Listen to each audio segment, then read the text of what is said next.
Now, if you love a bit of gingerbread and you can't get enough of cookies, well, you're in luck because Kelly Lou is here and she is baking gingerbread white chocolate cookies. Oh my goodness, that is literally making my mouth water. Good morning, Good morning to you and happy Christmas. Thank you, you too. I mean, it's Christmas week. I know, yeah, it's hard to believe it already. Already, we're nearly flying. there. It is flying. And, you know, these are great because actually we can whip these up quite quick. You can make them up, you can freeze them in advance as well, which is really handy.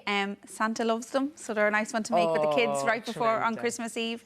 And they're really simple as well. So we're going to start. I have 150 grams of room temperature butter in my mixer. And to that, I'm adding 125 grams of brown sugar and 100 grams of caster sugar.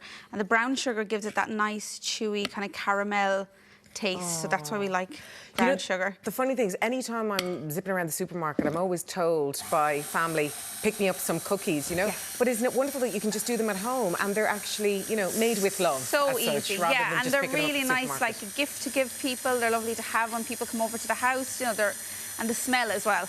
Like you can't beat the smell of freshly baked cookies. If you're ever trying to rent your house, that you should put some cookie dough in the oven and let it soak through the house, because then somebody will either want to buy it or rent it immediately. That's it. Because it's that kind of comforting smell. And it is, and especially these ones, you have all those Christmas smells. So your ginger, your nutmeg, your cinnamon, so you have all those gorgeous Christmassy smells that are going to pump aroma around your kitchen. Do you know, let's talk about kind of, I suppose, the difference between dark chocolate, milk chocolate and white chocolate. Why is white chocolate taken such preference over the years? It seems to be the one that's in the forefront now. I think it's just that little bit more luxurious, kind of decadent, kind of, yeah, it's like a treat. It's a real treat, isn't it? And in terms of your white chocolate, what are you using today? I'm using, you can get any, so you can use chocolate chips. I just got a bar of white chocolate in the supermarket and chopped it up into chunks. I like chopping it up into chunks because you get all different sized chocolate chips in your cookie then. You get the kind of dusty bits, you know, after you chop. So you get a nice dispersion of chocolate in your cookie, and I love that everything's not the same size and not the same. So when you've creamed your butter and sugar, I'm adding 1 egg and 1 egg yolk. And the reason why I'm adding a yolk and not the whole second egg is we don't want to create rise, but we want to keep that kind of fudgy centre in it, and that's what that extra egg yolk will do. So when that's all mixed together, I have my flour weighed out. So I have 300 grams of plain flour and a 1/4 teaspoon of bread soda. And to that then it's all the spices. So we're adding 1.5 teaspoons of ginger. That's a handy little These are all of the nice Christmas smells now. A 1/2 teaspoon of nutmeg. And then a 1/2 teaspoon of my favourite cinnamon. Oh, I that absolutely really love cinnamon. Christmas, you know. So give them all a mix into your flour. And then you're very simply adding your dry ingredients to your wet ingredients. And you want to just incorporate it, that it's mixed in. You don't want to, when you add your flour, you don't want to mix it and mix it and mix it, because that'll make your cookie tough. So you want to mix it just until you can't see clumps of white flour. Okay. Now, you know, Kelly Lou, I'm not a great baker. I'd say I've made 1 batch of fairy cakes in a decade. Oh, for my sins. I don't know why. It's just, I always think that I'm going to get it wrong. I think I could tackle other things like harder, you know, dishes like beef bourguignon, or I could try lamb, or I could try... But for baking, I always feel like I'm going to ruin it. But actually, what you're doing today just seems like I could. You know, it's a bit Sesame Streety. I could do it. Really simple.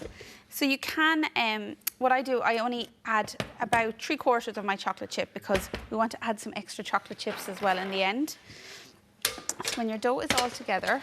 You know, and I'm just thinking of this while we're talking. I know people at home are watching and thinking, OK, I'm busy, I've lots of Christmas wrapping and shopping to do. Can kids help doing this? Oh, completely, you know, maybe you could get the kids to do these with you. And really simple, really fun. Like, they love getting their hands stuck in and making. I'm using a cookie scoop to scoop out my cookies. And I just like doing that because you get the same size cookie then as well. So it's nearly measuring it out for you. You can, of course, weigh them.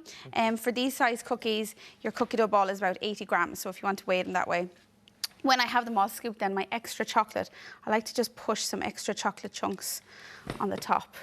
And the important thing here is do not flatten your cookie. So you want to leave it as this cookie dough ball. You can, at this stage, if you wanted, you could what I do at home is when I'm making cookies, I freeze some of these.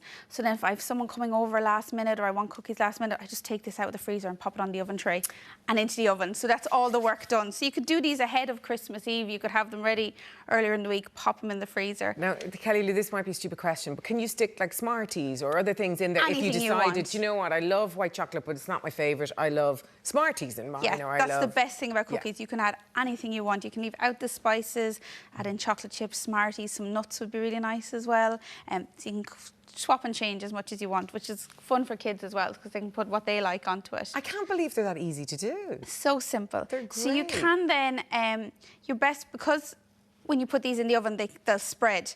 If you want them to not spread as much, pop them in the fridge and just chill them for a couple of hours, and that'll stop your cookies running into one another on your baking sheet. So if we're putting them in the oven, what gas mark are we at? So they're going in at 175 degrees for about 15 minutes, and then that cookie dough ball will turn into that size cookie. Do you think Lisa Cannon's dough balls will turn into those cookies in 15 minutes? Of course they will. Okay. And what you want with a cookie, I always think the best cookie is that it's crispy on the outside, but still has that soft and chewy centre in the middle, and that's what you want with loads of chocolate chips. Do you think I should test that they're not poisonous for Christmas? Oh no, listen, I've had nothing to eat this morning, but I know these are going to be good. These are huge. They're huge, yeah, but they're a really nice gift. Like, you could package them up to give to friends or family, you know, as a nice gift, leave them out for Santi. Oh my God, they're gorgeous. You get that nice really hit gorgeous. of all the spices and warmth. Oh, that's what I'm getting. Yeah, you get that ginger nutmeg kick and that kind of warm feeling from the spices, It's really which is nice. Christmassy. Oh, thank you. Kelly Lou, that's absolutely gorgeous. You know what? I'd love to get that from a friend as a gift, you know, because it's from the heart. That's it, yeah. And it's Really inexpensive nice, and it's thoughtful. also full of joy. Thank you so much. Thank you so I really much. Have a appreciate lovely it. Happy Christmas. You too. Christmas Thank to you. Tommy, what have you got for us there next? What's I going thought you on? weren't going to come to me. I've nearly finished my cookie here. I Kelly Lou. knew, I knew there was one missing on my plate. These are delicious, they really are. Now, coming up next, Giles, the Christmas Jumper King. And hopefully I'm going to give him a bit of a run for his money, but we're going to be catching up with broadcaster Giles Brandreth. That's coming up next.